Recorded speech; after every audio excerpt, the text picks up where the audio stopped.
so that we can self-isolate, having just arrived back from Hong Kong. Oh yeah, wow. How's it going? Not too bad actually. I've painted a fence, so been as productive as I can. That's painting of fences. That's like 100 times more than I think I've done. Yeah, and the nerdy thing is that I've been painting the fence listening to your interviews with David Woods. That is that's pretty tragic, really. That's just a sad ending to that story.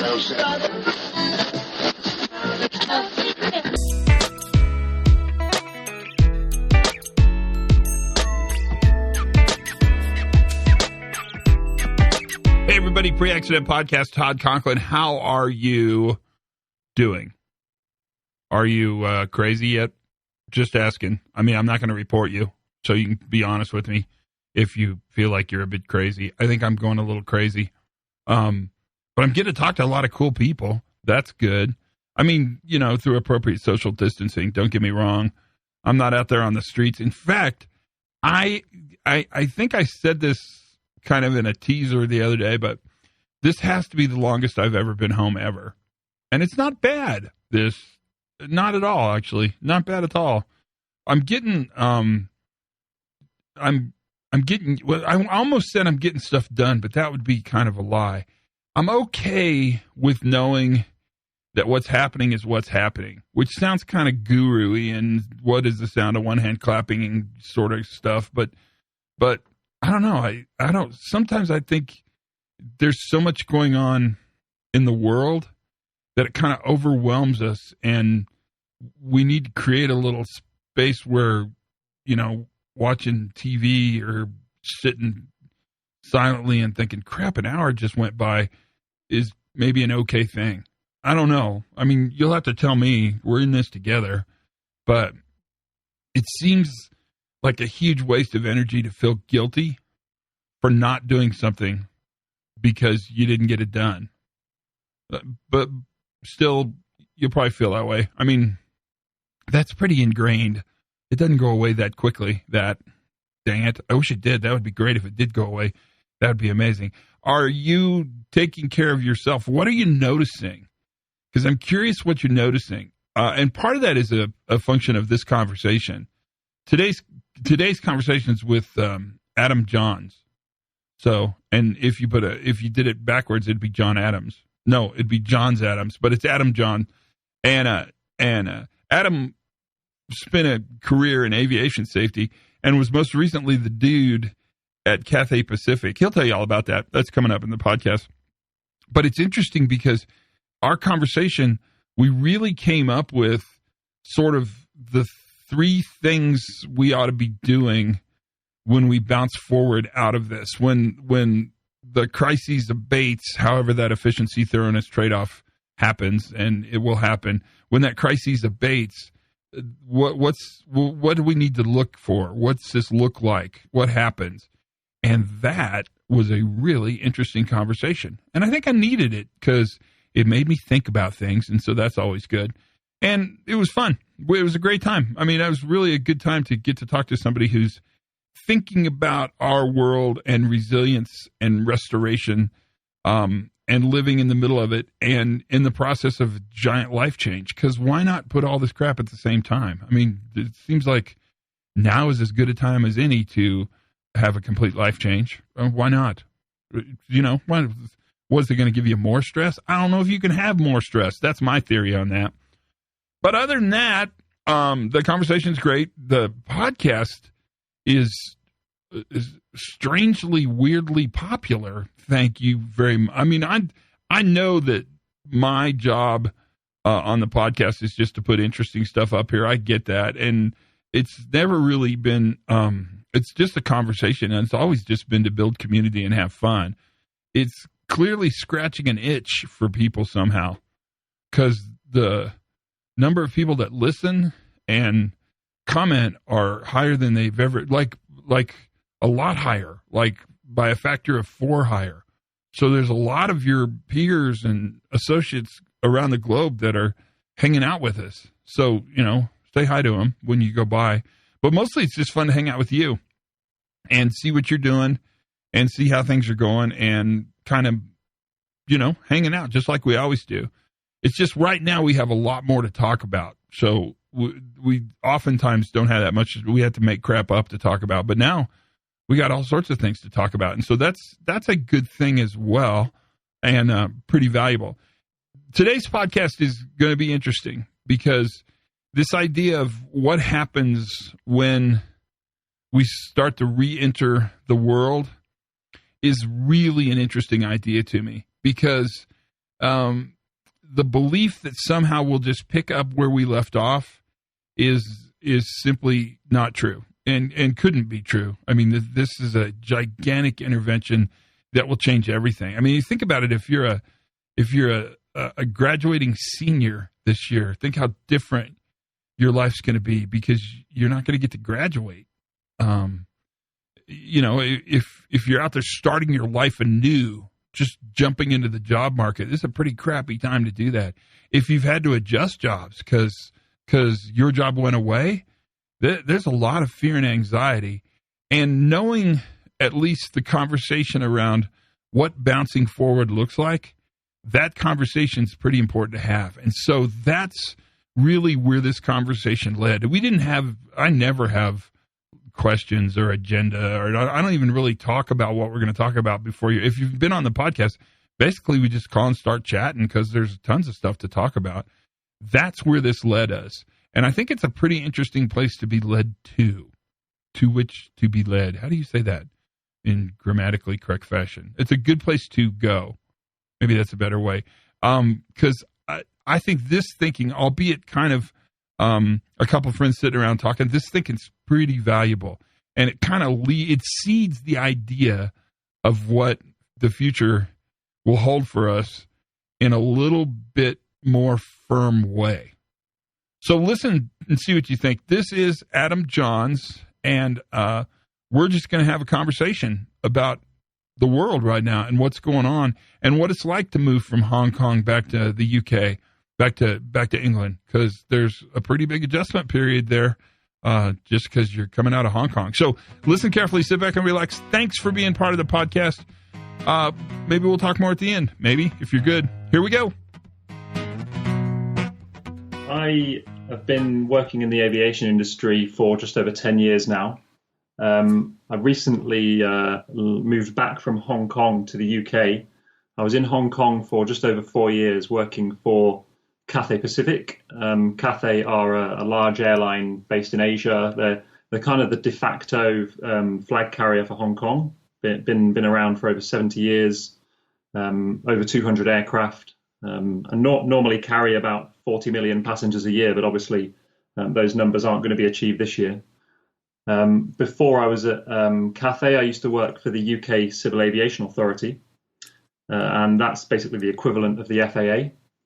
I was there for about 3 years, and before that I was at a smaller airline in the UK called Virgin Atlantic, so one of Richard Branson's babies.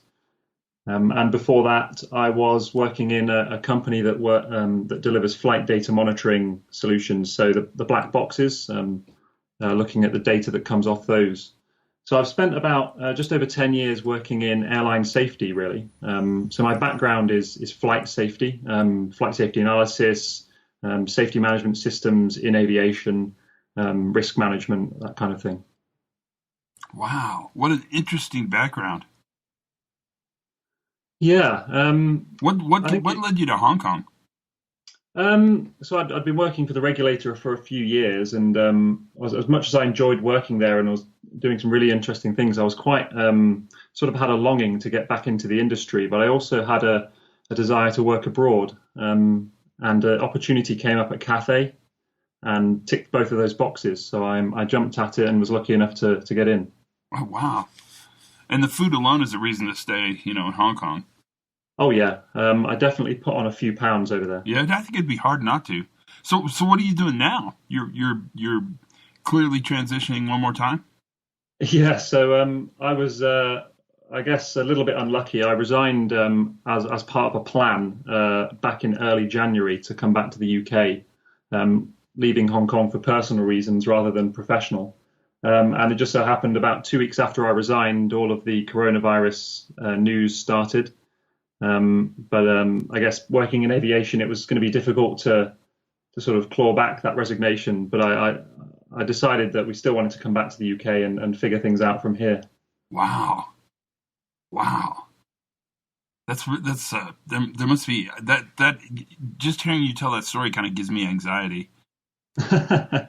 Yeah, it's definitely it's been a little bit of a roller coaster in terms of the mental health, I guess, over the last couple of months. But I think I'm pretty excited about what the future might hold, and sort of trying to offset the short term negativity of what's happening with more long term positivity around what this could do for the planet as a whole, I guess. What do you think the future holds for safety? I mean, you're in a way you're kind of the perfect person to ask this question of what's your let me translate this into UK. What do you envisage? Did you hear that? How'd that sound? Yeah. Did that sound like a local kind of when I said that? Yeah, thank you for using. What do you envisage a career looking like in, I don't know, 6 months or a year? Pick a time. It's time's so relative now that it's hard to understand even how to give examples. It is. Personally, if I'm being an optimist, which being a sort of safety risk guy is quite difficult for me, I would say that the movement around safety 2 resilience engineering, I think there's an opportunity to kind of accelerate that right now, because organizations are going to be looking a lot more at risk management, at resilience, but resilience both in terms of preventing crises from occurring, but also managing and recovering from crises. So sort of both sides of the coin.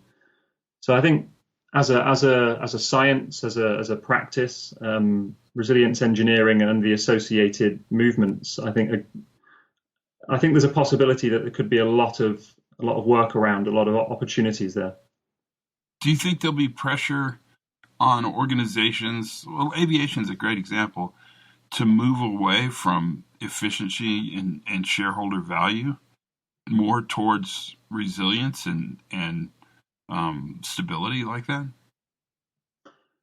I'd like to think so. I'm sure everybody knows the airline industry has very tight margins, so there's always a huge drive for efficiency, and airlines also have to think in quite a short-term way. So 1 to 2 years max, really, in terms of that sort of tactical business management.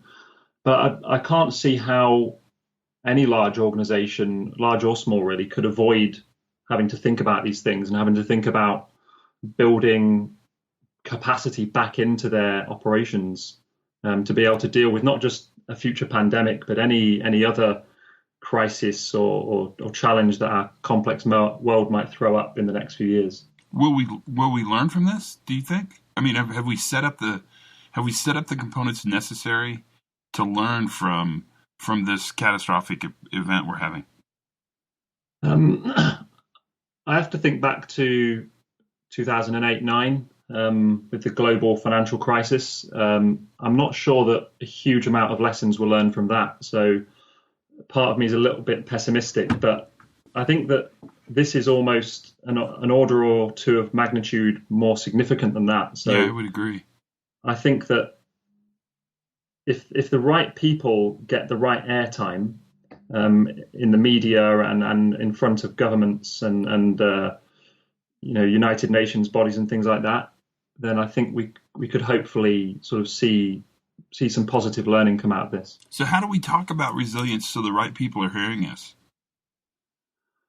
I think we just have to talk more, but I guess it's not just on transmission. We have to be on receipt as well. So it's about having a dialogue at all levels of business, at all levels of government, and the people that know what the science is and have the practical research that they've done need to do as much as we possibly can to get out there and sell the message, really. And how do you propose that happening? I mean, what do you see as the opportunities? I think and the challenge may be too really early. is, I mean, Adam, it's who knows, right? Yeah, I think the challenge is trying to make a science like resilience engineering mainstream. Sexy? So, Were you thinking when you said mainstream? Were you thinking sexy? Yeah, exactly. Yeah, it's difficult. it is difficult to make it sexy in its current form, I guess. I But think it's we're somehow doing that a needs good to job at happen. it. Let's just put that out there. Yeah. I mean, psychology, sociology, these kind of like purer sciences, have become a lot more sort of contemporary over recent years. A lot of people writing books that are more aimed at the general reader, that talk to some of these ideas, and sort of try and bring transdisciplinary sciences like resilience engineering to the fore. I think more of that would be really helpful. But just trying to get into more sort of mainstream media outlets with some of the science, but in a way that's digestible to the general public, I guess, so that it's almost like the public says we need to be more resilient. I mean, the term resilience has become a lot more popular in public discourse recently, but mostly around mental health. I think if we can try and do the same thing around what we consider resilience from a resilience engineering perspective, then we'll be halfway there. But I think even the mental health conversation is a conversation of resilience. And I think you're going to see a tremendous amount of just, for lack of a better word, post-traumatic stress that will come out of this. I think people are really pretty wounded, pretty significantly wounded. How will this change safety management systems? I think there's an inevitability that we have to move to a sort of a new way of seeing the management of safety.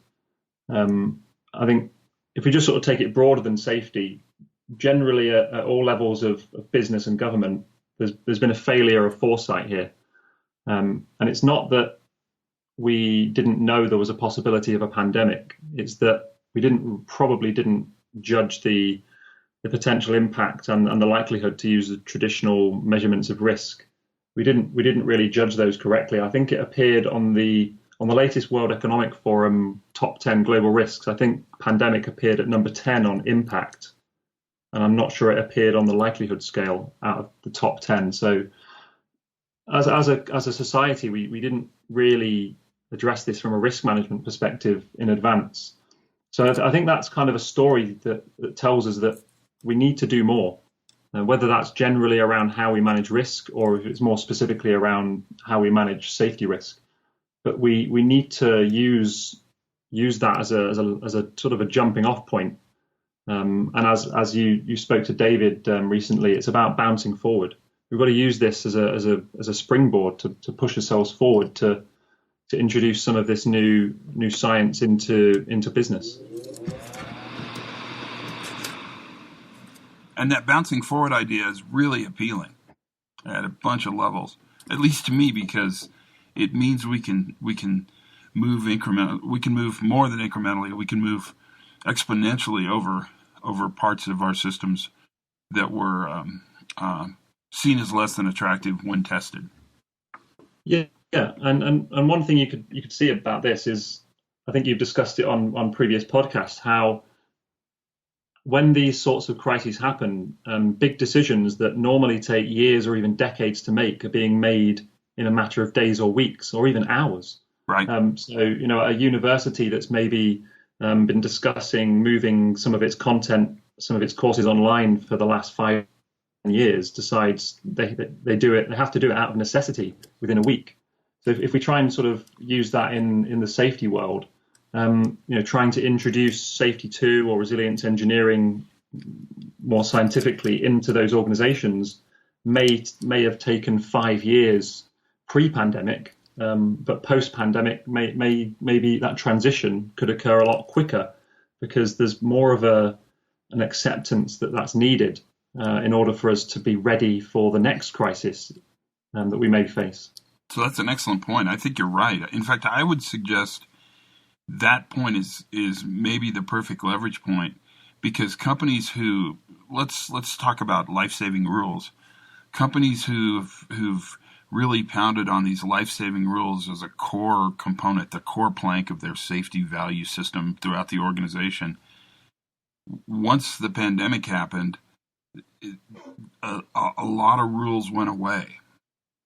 And the question you want to ask is, did we get less safe? Did we get more dangerous? And the answer is no, we didn't get less safe. We got productive in a different way. We adapted, right? We adaptively responded to the system. So do we need those rules to come back? So it's interesting you would say that. I think that's really powerful. In many ways, organizations have probably moved beyond traditional standard sort of safety is the absence of failure to maybe a newer understanding of safety is the presence of capacity, of resilience.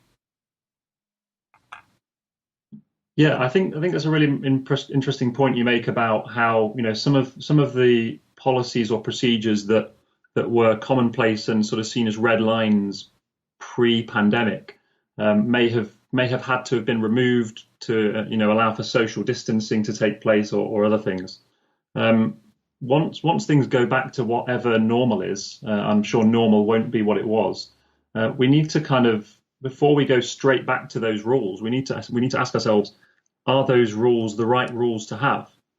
I think one of the misconceptions in Safety 2, or one of the criticisms of it, which I think is a misconception, is that it's about removing the rules. It's about giving people complete autonomy, which is not. It's about understanding the complexity that's inherent in the system and designing the constraints and the controls that are most appropriate to manage the hazards and threats that are posed. Sometimes that means being very, very constraining and ensuring 100% compliance on that constraint.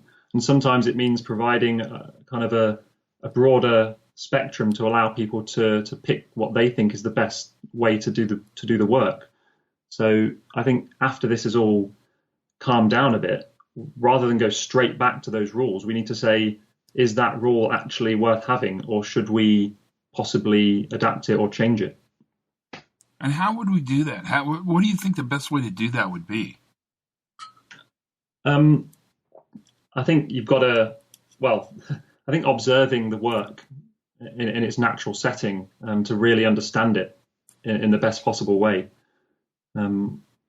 Obviously, most rules get made up either in advance of the work ever taking place, or they just sort of get adapted without any knowledge of how the work actually gets done. So I think the only way to really ensure that the rules that we have in place or the constraints that we have in place are the right ones, have been kind of put in at the right level, is to actually observe how those constraints are lived by the people that actually have to work within them. But it seems like we'll have an opportunity. Let me think how to form this.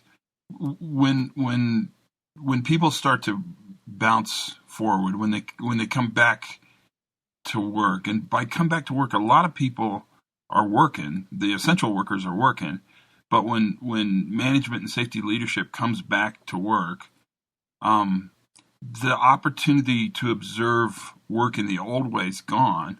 So what you're saying is they should probably, before they do anything, is they should not change anything and observe what's happening in order to understand how this new adaptive way has created success on its own.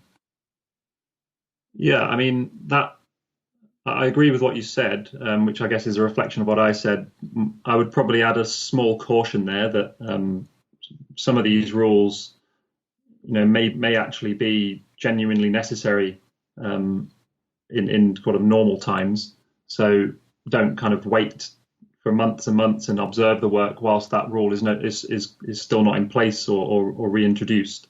But in a general sense, yes, we should be using this as an opportunity to look at where we can introduce more flexibility into the system and allow people to use their adaptability to try and make the system not just safer, but possibly even more efficient and productive. So let me see if I can make a list that you see if you think this is interesting. The first thing you do is capture how the work is being done currently, based upon the contextual factors of COVID-19.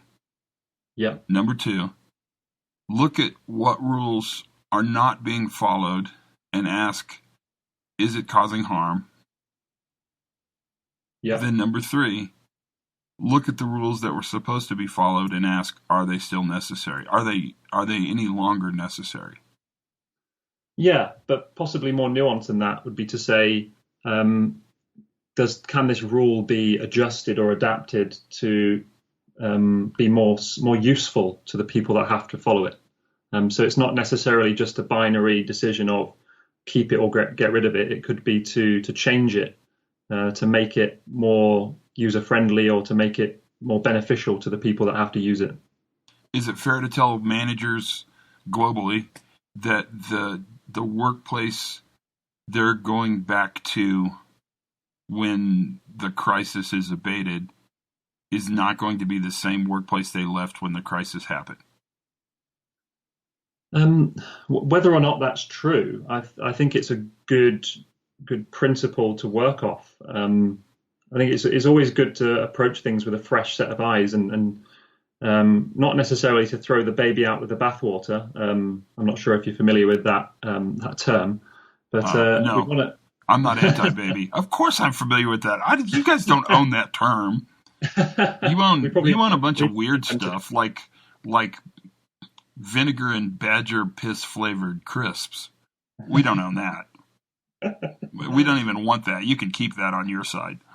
I'm not taking any food banter off you. Oh. But, Americans, well, I don't want to start a diplomatic incident, but I think Brits know a bit more about food than Americans. But that was bold. That was you just threw down on me, brother. Wow.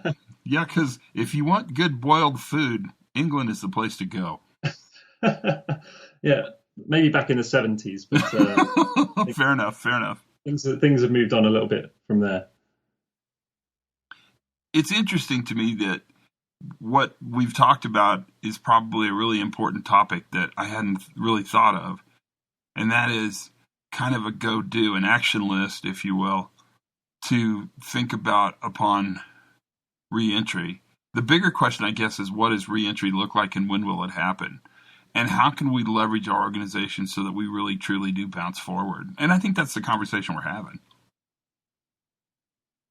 Yeah. I mean, in my previous organization that I've just left, because obviously they've gone down from about 10,000 flights a month to probably about a 97% reduction in passenger operations. That's amazing. Although the cargo operations going strong and there are aircraft flying around with no passengers and just cargo on, that's a huge reduction in normal operations.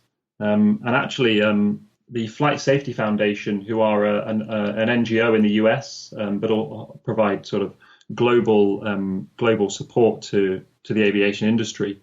They've actually recently published some guidance to airlines to basically covers three aspects in terms of managing safety. One is scaling down of your operations and considerations around that.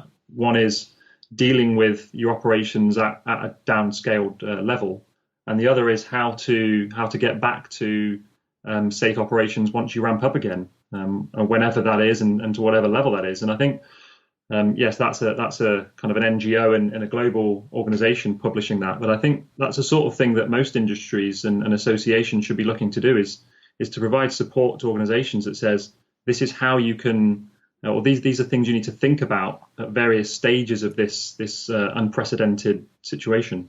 My bet is they don't ask them to observe the work as done now in the new way in order to determine how to change the work. So my guess is that people honestly think it'll go back to the way we did it beforehand. I think that's comfortable. Change is difficult, and we've been through a tremendous amount of dramatic change. And so this idea that we can just pick up the procedures we left and start as if nothing ever happened is appealing. It's just not very practical. Yeah, I think it's going to take very brave organizations and brave leaders to do what we're sort of suggesting, to use this as an opportunity to make significant changes. Although I will caveat that with all changes should be risk assessed. That was a little bit of conservative safety guy coming out there at the end. I'll caveat that caveat with You can use many, many different tools and processes to risk assess. It doesn't have to be a 5x5 risk matrix, but we should never make changes to our operation unless we know the unintended consequences that they could lead to. And I would caveat that by saying you can take the boy out of aviation safety, you just can't take the aviation safety out of the boy. Yeah, that's fair enough. Oh, but Adam, can you ever fully know what the unintended consequences are? He says, thinking about the butterfly effect. I can't even help me. Butterfly effect. Right? I thought that was a great conversation, and out of it came some kind of interesting thinking. I think we sort of created 3 steps that you should do when you re-enter sort of the observation of work as done in the new reality. The bouncing forward questions. How's work being done now? What needs to stay from past formalities? And what needs to go? And I think you can't answer those last 2 questions until you can answer that first question. And so, Adam, I will be forever thankful for the time we spent together in this little podcast. And I bet the people who listen are too. So that's good. I mean, that's the whole gig. So it sounds like we did it pretty well. That is the podcast. I'm way over time. I'm 1:23 over time. That's bad. Sorry. I'm bad guy. Bad man. Until then, learn something new every single day. Bet you did today. Have as much fun as you possibly can. For goodness sakes, be kind to each other. And stay safe.